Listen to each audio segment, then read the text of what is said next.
So it's day one. You made the decision that you're finally ready to stop gambling. But where do you even start the process of stopping? Moments later. That's exactly what I'm going to tell you in this video.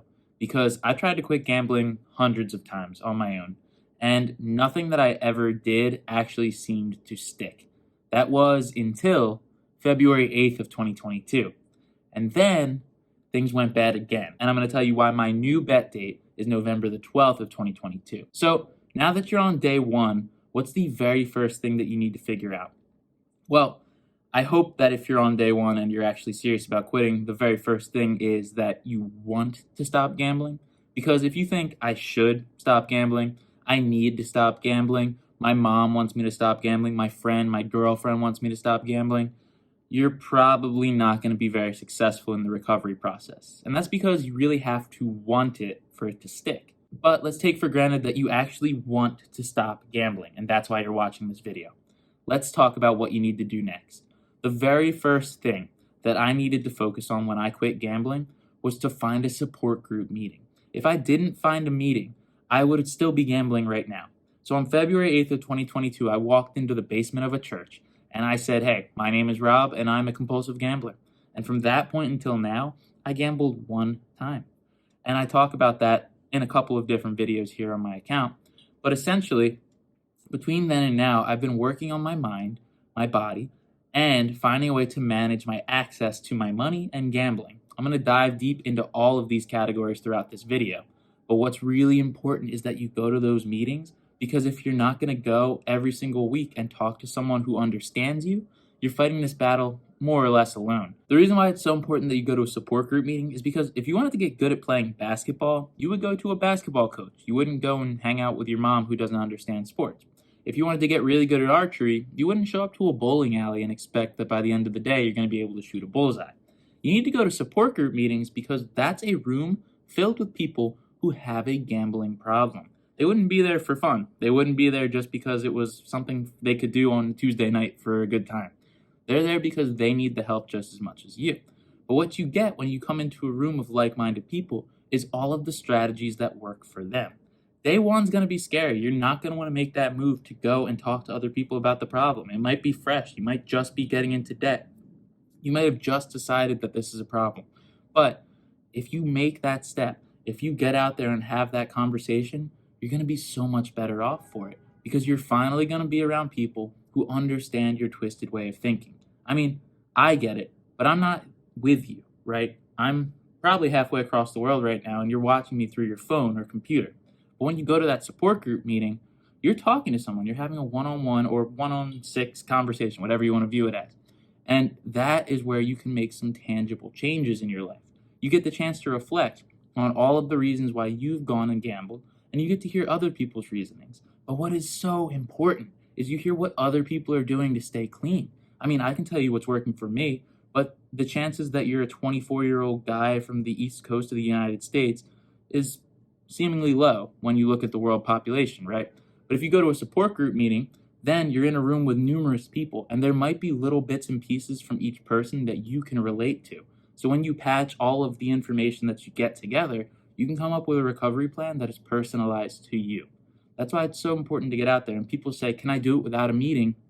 I'm always skeptical when I think about the answer. I think maybe, but you're putting yourself at a major disadvantage if you're not at least giving it a try.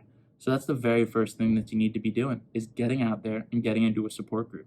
My name is Rob, and I'm a recovering compulsive gambler. I made my last bet November the 12th, 2022, and now I come online and teach people how to recover from a gambling addiction if they want to quit. If you don't want to quit gambling, I hope that you can learn a little bit from my story so that you live a happier and healthier life as a result. If gambling addiction, or addiction recovery are of interest to you, please smash that subscribe button and join our community. The second thing that you need to focus on is finding a way to use your time more efficiently, or use your time on anything else at all. So there's two schools of thought here. The first school is, as long as you're not gambling, you're doing well. I knew a guy who used to literally watch the grass grow in his backyard instead of gambling, and that worked for him, and he was able to stay clean. But for me, I can't sit with boredom yet. I haven't adapted to being able to be bored and not have something to do. So the way that I've helped myself and the way that I've stayed away from gambling is by becoming very productive and very busy. I use my time efficiently. I go to the gym. I go to hot yoga. I go for walks and runs, and I read, I meditate, I journal. I also make this content, and this can take me hours each day, but I enjoy doing it, and it's something that brings me productivity, and I get to use my time in a way that I have something to show for it at the end of the day. If I sit down in front of this camera and talk for 10 minutes, then at the end of the day, I have 10 minutes of video that's going up on my YouTube channel. But if I sit down and gamble for 10 minutes, I probably end up with nothing. And if I sit down and I gamble for 10 minutes and I win, then 10 minutes later, I'll have nothing. And you see how it's a never-ending cycle of getting nothing for your time. The idea is to start to get something for your time. And that can all start on day one. Doesn't mean that you're going to find what you're passionate about or what you care about as soon as you try something new. But if you start to try different things, you might end up finding that a few days down the road. But it all starts with taking that first action. So the next thing that you can focus on day one is limiting your access to the money that's going to tempt you. So for me, I had my family control my finances in the beginning because I was so tempted to gamble. I did the majority of my gambling online, and chances are pretty high that you do too. So if you are someone who cannot have money in front of you without wanting to gamble it, have a family member manage your account, or at least give them access to view your account so that there's some kind of barrier in the way between you and the temptation. Those urges will come, and on day one, they're surely going to be there because you're going to think, man, this terrible situation that I'm in right now that makes me want to quit gambling could be solved with one big bet. But it won't be solved. It will eventually get worse. All wins will become future losses because say you get even. Are you going to stop? No. You're just going to get right back in there and bet again because you're going to tell yourself, well, now I don't have debt, so I can actually gamble and it's chill. Or you're going to say, no matter how much debt I get into, I can always gamble my way out. And that is a trap that we tell ourselves until it eventually all crumbles at once. So don't put yourself in that situation. Have someone managing your finances so that you cannot spend that money because you're going to want to. But as you take time away, as that one day becomes day 2, day 3, day 4, up to day 370, like I'm at right now, life gets better and the temptations get weaker. Now, the last thing that you can focus on and something you can do right now, while you're watching this video, is to go to whatever the website is that you were gambling on, go to their responsible gambling tab and fill out a self-exclusion. If you live in a state like New Jersey, there's a statewide self-exclusion. You can do it on their website. But essentially what you do is you say, hey, don't let me play anymore. And they don't. Once you fill out that form, you are banned from play. It really works online when you're tethered to a social security number and a login. Now, in person, you can go around it, but if they ever catch you, you'll get arrested for trespassing. So hopefully that deters you from going and gambling. So making it difficult on day one is what's so important, because you're always going to have access to gambling. It's always going to be there if you want it badly enough.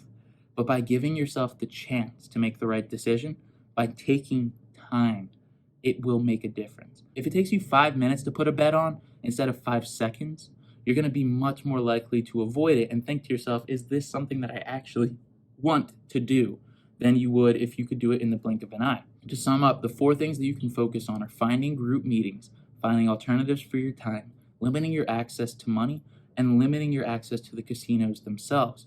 All of this can be accomplished on day one. It doesn't mean that it's going to feel good or that it's all going to go smoothly, but you can set yourself up for success right away. So a tangible list of things for you to do right now. Look up a group meeting near you. Find something to do today that you have not done in previous days. Maybe it's go for a walk, maybe it's go for a run, go to the gym, whatever it might be, give something new a try.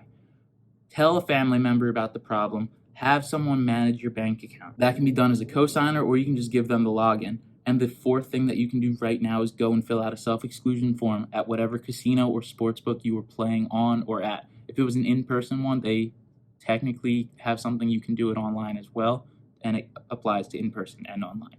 So, I'm day 370 into my recovery. I'm doing well, and I thank you for watching this far into the video. I hope that you're able to apply these tips and start to live a happier and healthier life.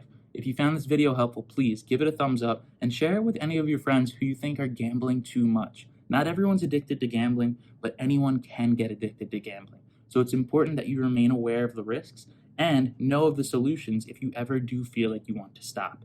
Thank you again. My name is Rob, and we're going to keep getting happier and healthier one day at a time.